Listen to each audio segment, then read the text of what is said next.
জান্নাত লাভে মুমিনের আত্মত্যাগ। মধু পেতে গেলে মৌমাছির কামড় সহ্য করতে হয়। গোলাপ আহরণ করতে গেলে আঙুলে কাটা ফোটার জন্য প্রস্তুত থাকতে হয়।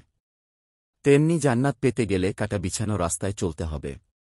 বিলাসিতাকে ডাস্টবিনে নিক্ষেপ করতে হবে। সব ধরনের রিয়া ও অহংকার পায়ের তলে দাবাতে হবে। আল্লাহর ওয়াস্তে সব কষ্ট হাসিমুখে বরণ করে নিতে হবে।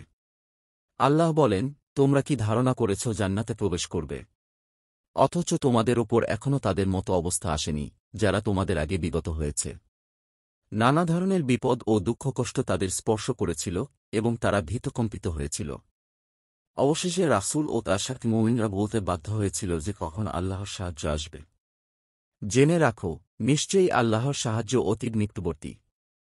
সূরা বাকারা আয়াত 214। নবী ও তাদের সাথীদের যদি এমন অবস্থা হয়, তাহলে পাপে নিমজ্জিত পৃথিবীতে আমাদের মতো গুনাহগারদের আরও কত মহাপরীক্ষার সম্মুখীন হতে হবে।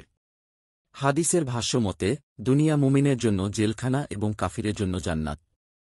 আবু হুরায়রা রাদিয়াল্লাহু আনহু থেকে বর্ণিত, রাসূলুল্লাহ সাল্লাল্লাহু আলাইহি ওয়াসাল্লাম বলেন, দুনিয়া মুমিনদের জন্য জেলখানা এবং কাফিরদের জন্য জান্নাত।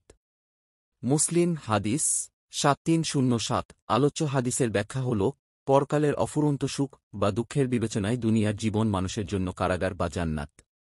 দুনিয়ায় বহু লড়াই সংগ্রাম, ত্যাগ তিতিক্ষার পর পরকালে আল্লাহর সঙ্গে সাক্ষাৎ হবে এবং সুখময় জান্নাত পাওয়া যাবে। পবিত্র কোরআনে আল্লাহ বলেন, হে মানুষ, তুমি তোমার রবের কাছে পৌঁছা পর্যন্ত কঠোর সাধনা করতে থাকো, পরে তুমি তার সাক্ষাৎ লাভ করবে। সূরা ইনশিকাক আয়াত 6।